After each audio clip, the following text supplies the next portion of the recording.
Hi everyone, thank you so much for tuning in today. I have a great guest today, Ben Weiss. He's the CEO of Syntilay, building the future of shoes, the first 3D printed shoes with AI technology.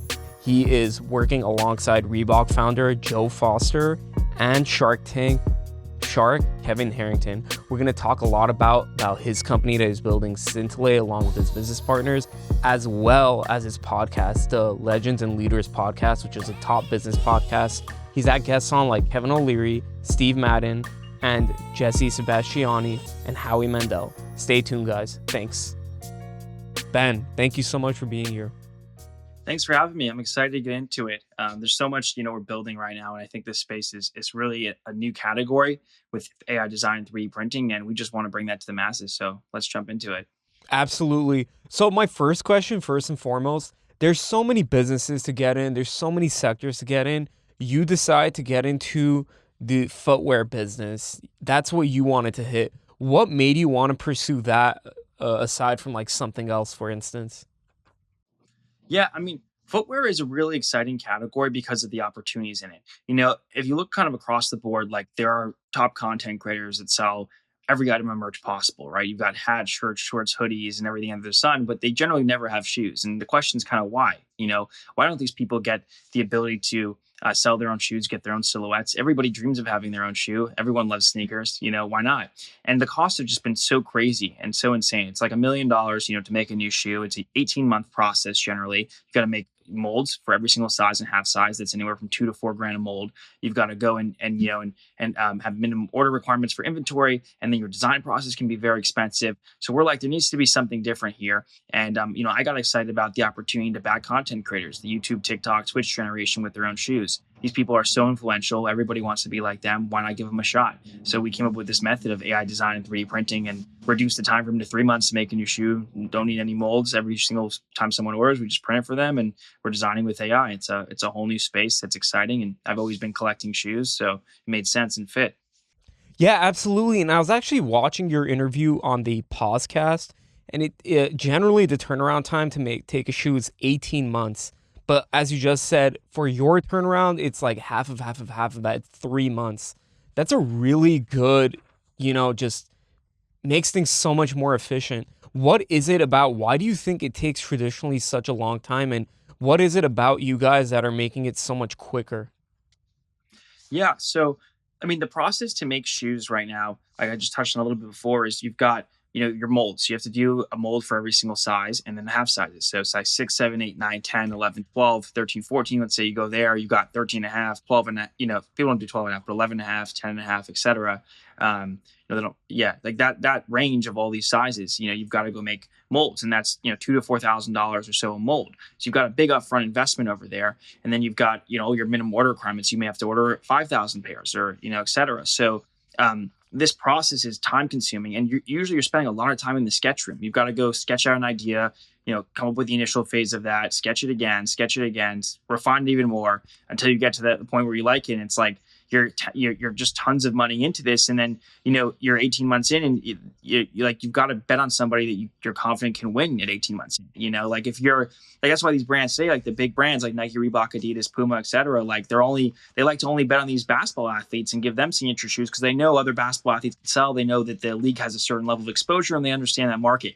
Whereas backing somebody who's a Twitch streamer or a YouTuber with their own shoe, or a UFC fighter or a WWE performer, it's much bigger of a risk to them because, they don't necessarily have the track record necessarily because no one's really been willing to try, but it's chicken and egg problem. Why would I bet on them if I have to spend 1.5 years of my time on this individual and $1 million if, Right. It's a lot of risk for me to do. So with AI design 3D printing, where we're, creating images, concept images in our design process, we're then going and generating a 3D model. AI, generates it from a sketch. And then we have a pattern and texture generator that does all the patterns and textures all around the shoe. That process, and then with prototypes and printing is just a couple months, and 1/100th of the cost of what it costs traditionally to make a shoe, and it's for an original design from scratch. So now the floodgates are open, and let's see who can do shoes and who can't, and if they can, we'll move them to traditional production scale. Amazing. A lot of what I'm hearing now is just doing things that are uncharted, pushing the boundaries, taking risks, and it looks like the risks are really starting to pay off. My question is, just walk me through the process of getting, let's say I want to buy a Syntilay shoe. Do I, get the app, I scan my foot, my left foot and my right foot? Walk me through that process. Yeah. So it's a good question. The way the process works is really simple, and we try to make it as simple as possible.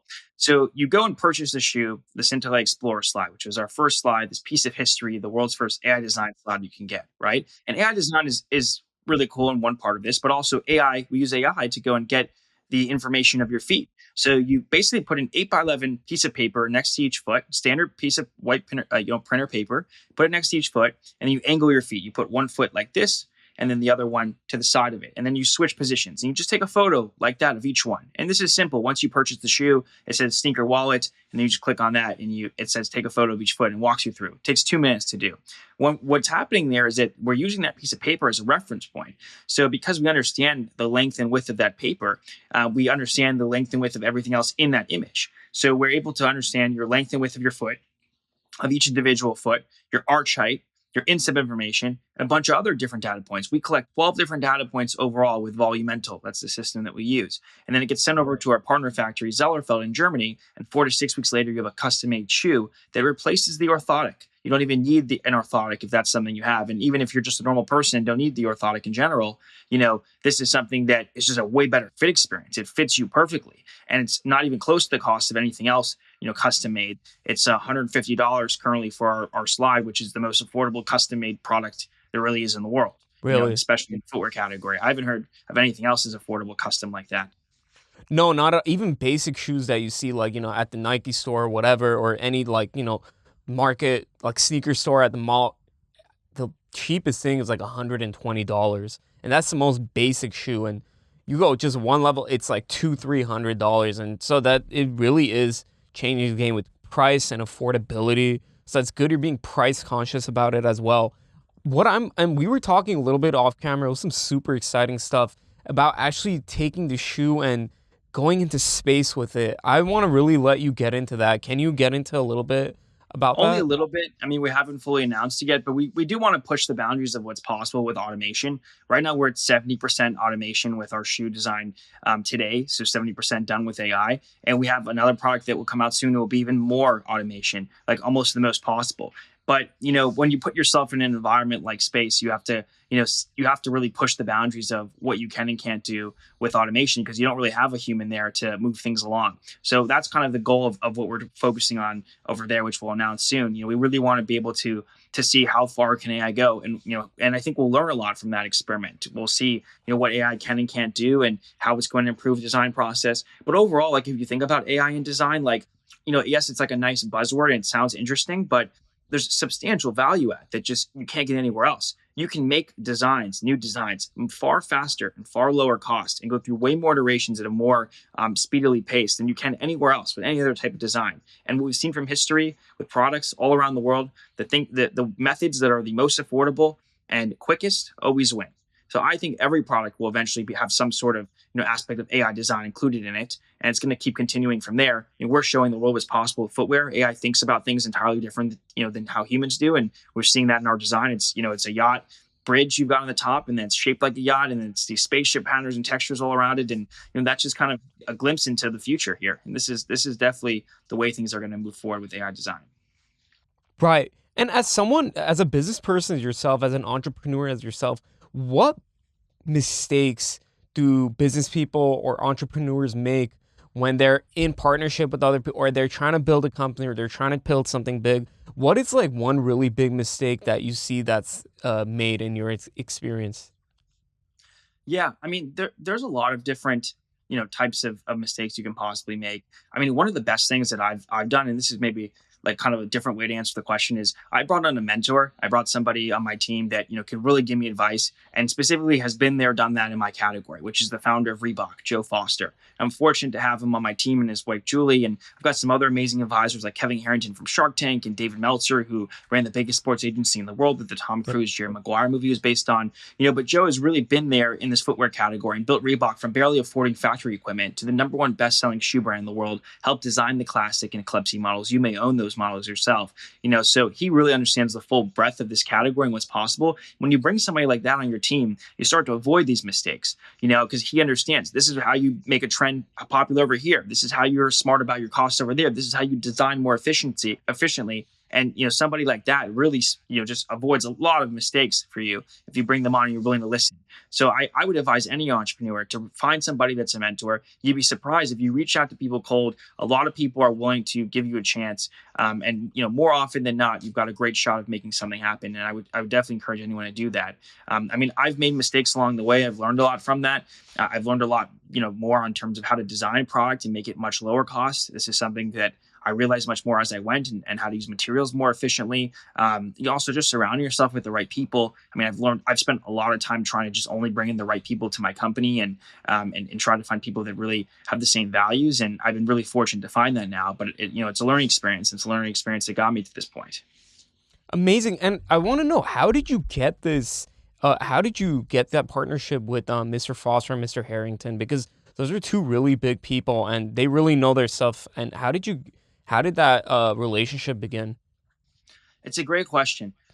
Look, if you have a dream and you want to make something happen, you've got to go all the way for it. You've got to go to the end of the earth, right? And that means that you need to position yourself to have the most amount of success possible. So what I was thinking was, I need to really get somebody on my team that has taken a company from nothing to pretty successful. And if you look across the board at the different footwear brands and what's kind of been out there, many of these people are still attached to those companies and with them. And I was trying to find somebody who was willing to give back and wanted to build something new and different. And I saw that Joe recently wrote a book on his life, Shoemaker, the story of Reebok, which I would highly recommend to anybody. It's a great book. It's become a really top business book.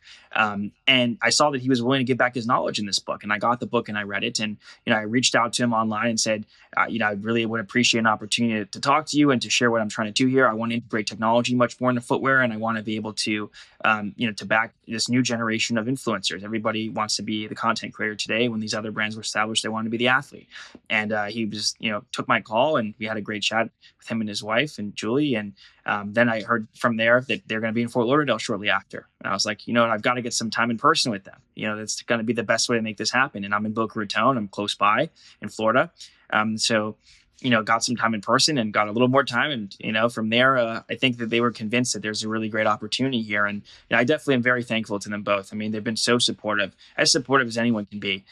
Really just incredible. The amount of conversations I've had with them and the advice I've got from Joe along the way. He has some amazing principles. Like one of them is VizTech. You've got to make your shoes have technology that's visible, to the average person. It can't just be an innovation that's under, kind of beneath the skin. Right. And so he's really been instrumental in all of this. And Kevin Harrington's kind of a whole other story. But both of them I just reached out to, online cold and pitched them and followed up from some of them for months, to get some of these people on my team. And, it's amazing that it's happened. And I've been really fortunate to have these people along the way. So what I hear from here is just persistence, drive, and going after what you want. That's the kind of character you embody.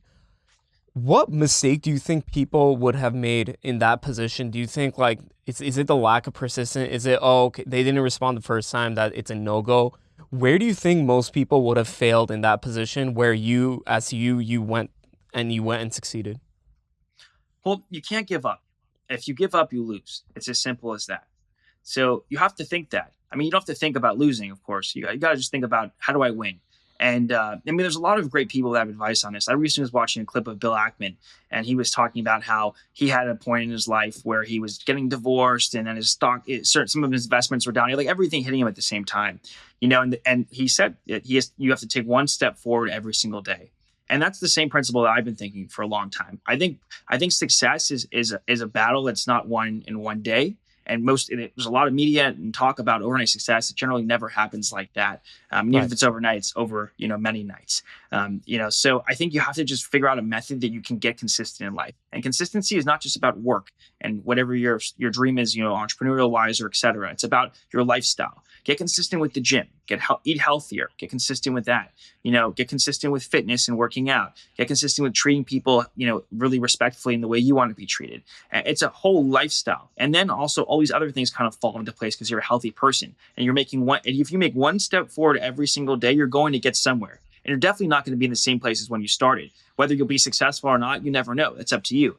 But if you're ready to appreciate the journey and have a great time while you're doing it, and this is something Joe talks about too, about having fun, it's going to be a great time no matter what, as long as you have that perspective and you keep moving forward. So I've just been moving forward with this for a couple of years. This is a couple of years in the making of getting the entire supply chain built out and getting the founder of Reebok on our board and talking with all these top designers and meeting with all these different retailers. And it's been a journey, and it's still in progress. It's still happening, and it's just about one step forward every day. Absolutely. No, I definitely agree with you.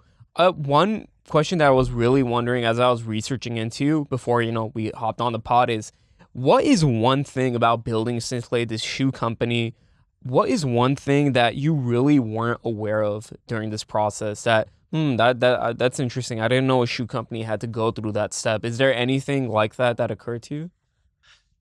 Yeah, there's definitely been a lot of learnings. I mean, I always just try to get into anything I do with an open mindset, and just willing to take things in. And I've been fortunate also, besides advisors, to have some really amazing and talented designers around me. I've got some of the most incredible designers in the world that are doing stuff that is just, almost like just imaginative, just not even real. And so I've just tried to listen to some of these people. And I've got designer Kadar Benjamin, who helped us with our first AI design slide, and another one, Kyle Benton, who's really great. And both of these guys have been just, pioneers in their categories of what they're doing. And it's been really exciting to be around people like that, because it just makes you kind of think different. And, you kind of feed off each other's energy, which I think is really healthy and really important when you're building new stuff, But I mean, I learned a lot about production. I learned a lot about costs and how to make stuff with great margins. And, this was just all through trial and error. And I think that the biggest thing is just, you've got to go and do stuff. If you don't try things, you'll never know. You can't be afraid to fail. So we put a shoe out there. We thought, we looked up online, we were doing research. We realized no brand has made a real shoe, a real slide today that AI, created. Right. And you can get commercially. We saw that Nike teased a bunch of concepts online, but didn't actually make it something you could get as a consumer. And Reebok generated images, and there was other things like that, which are interesting projects in their own right. But we're like, we can make it real. We got to be able to make it real. We could definitely do it. And so that was just some thinking, and put it out there and tried it, and then hit the front page of USA Today, and it was in Economic Times and Inc. and Entrepreneur, and we were on Bloomberg's Biggest Show to Close, and Liz Claman's show on Fox Business, and so many different other wonderful areas. And people that have helped us share the innovation, and that's just kind of how it is sometimes. You just start something and it becomes almost something else. Yeah, and what I really like as well as with everything you're saying, as you were also stating before in the beginning of the interview, is that the only thing, a lot of these shoe companies, Nike or these shoe companies, they focus a lot on sports athletes or basketball players, stuff like that. But the thing is about Syntilay is that Syntilay also helps influencers of all different stripes. As said in your mission statement of Syntilay, what do you think it is that Syntilay, relates to with influencers, excluding like sports people? What do you think it is that Syntilay is like bridging that gap as other companies aren't? Yeah. So even just let's look at the brand and the ethos of the brand, right? What does Syntilay mean? What does it represent? Well, Syntilay is based off the word scintillate, which means to shine, to sparkle. And we spelled it our own way. But the mission here is really to enable anybody to shine. And it's a twofold approach. One is that we want to enable the most creative people in the world. Some of these YouTubers and TikTok influencers and, artists and all these different types of people, musicians. We want to enable them to be creative in a new avenue and give them a shot to really express themselves. So to have them shine in this category. There's also the ability of them shine, of their fans shining. If half the youth today wants to be content creators, and this is who they aspire to be like, greatness cannot just be associated with athletes. There's greatness in the world of DJs. There's greatness in the world of, of UFC fighters. There's greatness in so many categories. That greatness is not bound by just athletics. So you need to be able to have the soul of these great people in their own shoes so that you can walk in their footsteps and you can feel like you're confident to go in that direction in life. And you can feel that greatness, as you go and take each step in your footwear. And so that's what we want to bring to the fan, to the consumer, give them a shot to feel like they can do anything they want in life and to go after their dreams. And there's a lot of amazing people that with the right empowerment can really do some incredible things for the world and make the world a lot better of a place overall. No, absolutely. And I love the direction that's going in because as I agree with you, it's not just greatness is not bound to just athletics, to a DJ, to a writer. So I think a lot of that's what I like about Syntilay is it really relates to things. It could relate to the everyday person. That's what I think is the most relatable thing. That's what I think is really going to make it successful. Is that sometimes, like, when I'm wearing a Nike shoe, I'm kind of feeling like an imposter a little bit. I'm like, well, this is kind of just for basketball players or for, hockey players or whatever the sport may be. But with Syntilay, it's more about the everyday person. So I think that's one of the strongest points. Um, Moving forward a little bit, I want to get into everything you do with podcasting because you have a very impressive work ethic, not just with Synthwave, but also with your podcasting legends and leaders. What motivated you to start that podcast? Yeah, well, it's a great question. Um, I think that we're in this world where we have the internet, right? And the internet's this amazing technology, and there's all different ways to use it. You can grow a following, you can research things to the furthest depths that they can possibly go. You can get access to communicate with people all around the world. There's all different ways to benefit from the internet, right? And one of the best ways today, I think, is podcasting. You have the opportunity to reach out to somebody that you admire or you like, or you're fascinated by what they've done, and say, take 30 minutes and just talk to me, and come on my podcast. And I'll put it out there, and you never know. Clips, today can become viral, and episodes from any account with any amount of subscribers or followers or anything, and that's powerful. So I wanted to do that because I wanted to learn from myself. I wanted to learn from the greatest people in the world, and have a masterclass every single day from some of these people, and pick their brains and ask them the questions I want to ask them, because I thought there was a lot of stuff that wasn't being asked to them, specifically around their journeys. I think that a lot of times you see somebody who's really successful, and if they're on TV or in this place, you generally only hear about what they're doing at that point in time and some near future plans. You don't really hear about the steps, the specific steps it took for them to go from zero to hero, and breaking down those steps, their education, their passion for this area, what they took to figure out how to market something, etc. And then also to their really, long-term future aspirations. And so that's the purpose of Legends and Leaders. It's to understand how legends and leaders get made, so you can become a legend and leader.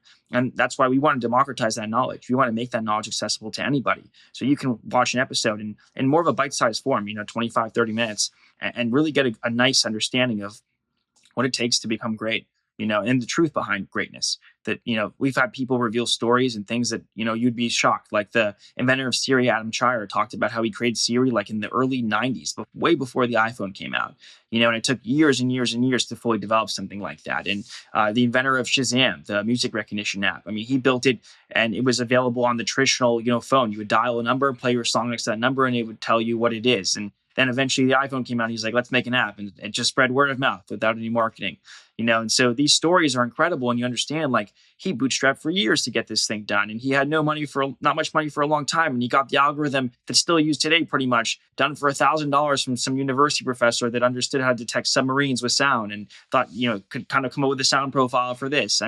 You really get what it takes, and then you can brace yourself better. And so that's part of the purpose. I think a lot of people have learned from Legends and Leaders. So have I. And it's been an amazing experience.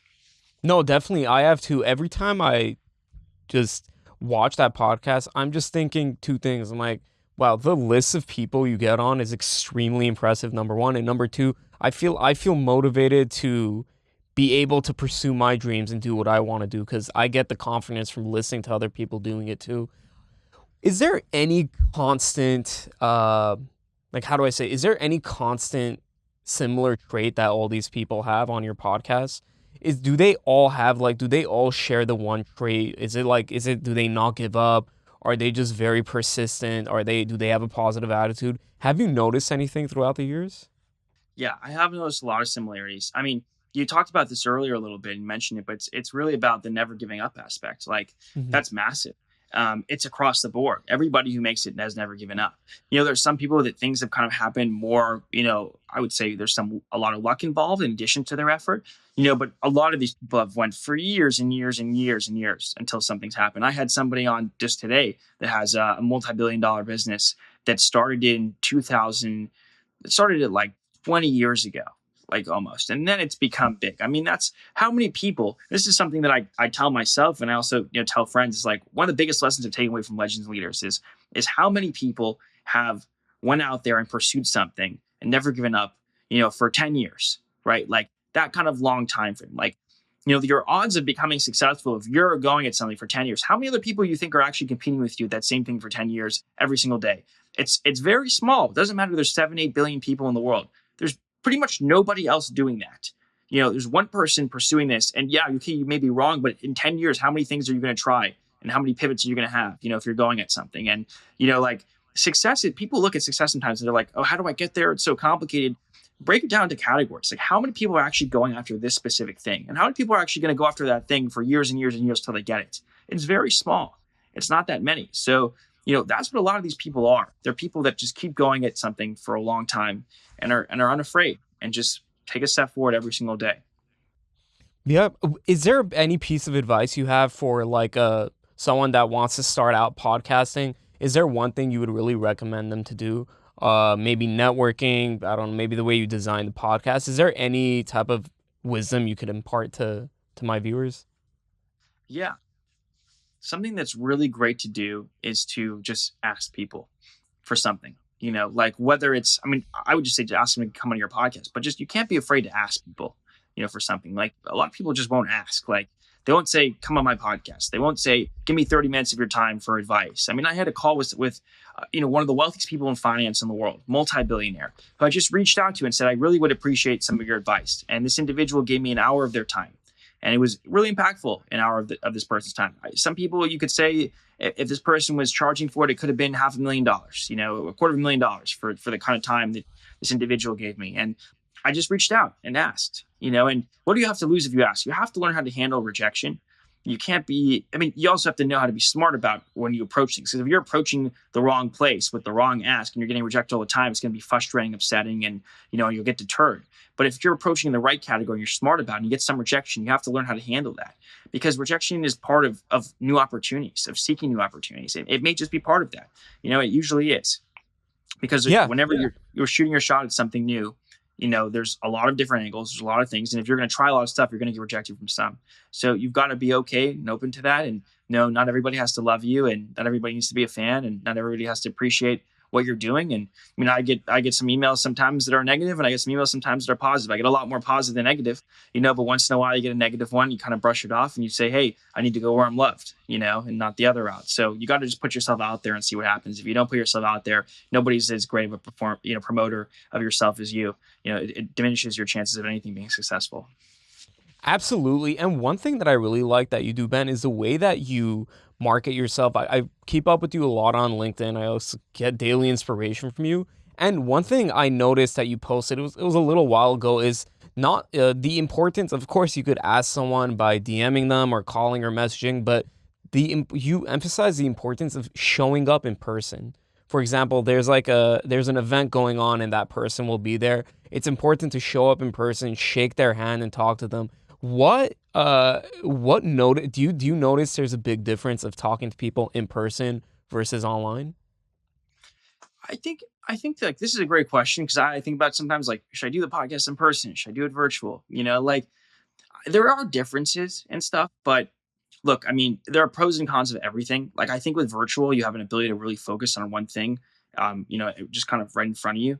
And there's could be other distractions in person and stuff too. So there's, you could say there's more distractions virtually, but I just try to take advantage of opportunities I have, and I try to create more opportunities for myself.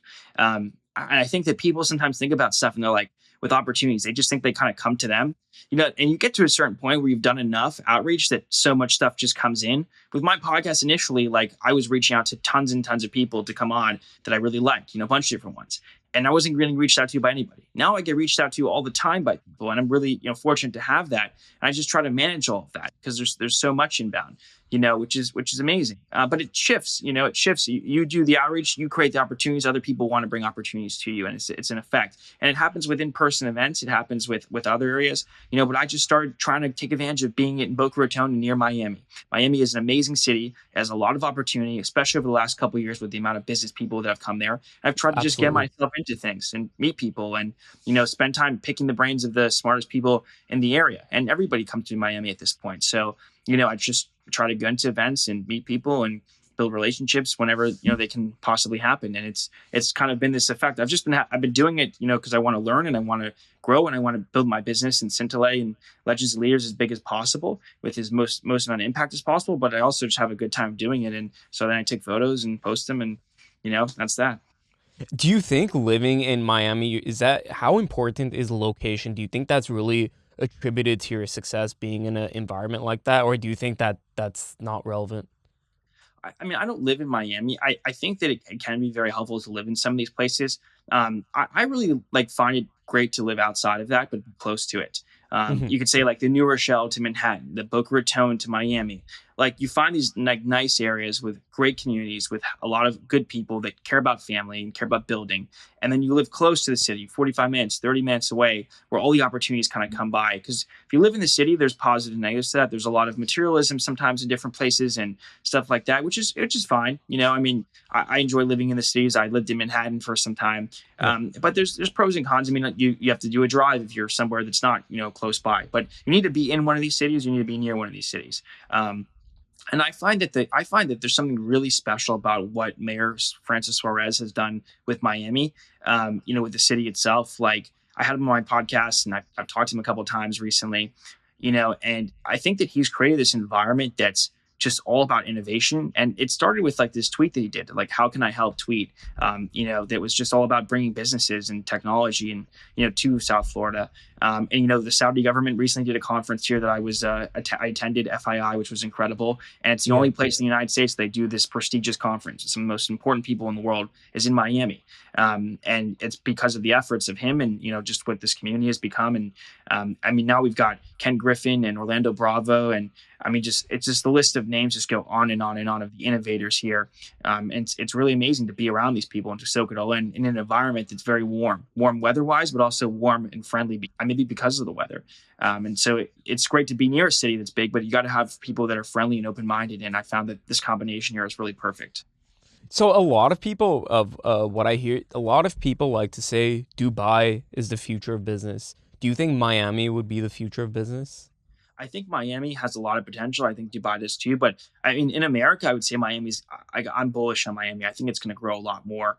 It has really pro business leadership. It has people that are building. And it has like kind of the 4 or 5 big elements of success, I would say, for any city, right? And what these are is I would kind of break them down to like you need great entertainment. You need to grab good music venues, good entertainment, that whole scene. And you've got guy Dave Grutman, who I have a good relationship with, and he's done an amazing job with Live and with some of his restaurants, Poppy Steak, Oh yeah. etc. You've got entertainment. You also have to have great food. You've got food with what he's doing and some other great restaurants as well. So those are 2 things you need, right? But then if you kind of shift over, which Miami's had this for some time, if you shift over towards the next phase of it is you really need great business. And you need business in terms of people funding new companies and people building new companies. And you've got funds like the Craft Venture Fund has been here. The Founders Fund has been here. They have significant presence in Miami and some others. And so now you've got a whole build culture of startups that want to come here because you've got people that will fund the startups, and you've got startups building. So you've got a company like MoonPay, which was headquartered here for some time. Is really building a lot in Miami. And I think you've kind of got these 4 different factors, and there's others you can add in 4 or 5 that add up to something that's like the perfect combination. Because what does everybody want? They want the beach, great weather. They want the food. They want the entertainment. They want the ability to succeed financially. If you've got all of that, you've got a win-win Right. situation. So that's what I think it Yeah. has. No, And low absolutely. taxes. And low tax. Yep, No absolutely. taxes I agree with you. and income. Very. Yeah. You said what now? Sorry. No state income taxes. Yeah. So you've got no taxes. Yeah, it's a very business, like it's a very good place for business. I definitely agree with you. I want to close it out with one question. I know you're a super busy guy. So in on your grave soon, in the tombstone, what do you want it to be written? Here lies Ben Weiss. What do you want that to be written? I have to think about that. It's a big question. Um, I mean, I you've mean, I done just so much with your life, so you go ahead. Yeah, I mean, I want to do. I mean, something maybe written around, how I had a positive impact on the world greater than just myself, and I think that would be great, to have something like that. I mean, I really want to. I really want to just kind of unite people around the dream. Like Mm, the concept of the American dream has been so powerful. It's really just like this incredible concept. If you think about it, no religion no religion, ethnicity, kind of anything has maybe even tied people together like the American dream has in recent history. I mean, I don't know, like some of that stuff has tied people together incredibly, but the American dream, ties people together in its own way, like really like just in an outstanding uniquely, manner. yeah. If people, Hmm. it brings maybe a better way to phrase this than that is that, it brings people together of any race, any ethnicity, any religion, any background, to connect and unite in ways that maybe weren't even thought possible at some point. Just around this aspect of success and of doing something, massive and positive for yourself, but I would hope for others as well. And that concept, I think, can solve a lot of problems in the world. I think can bring a lot more peace. I think can bring a lot more respect to each other.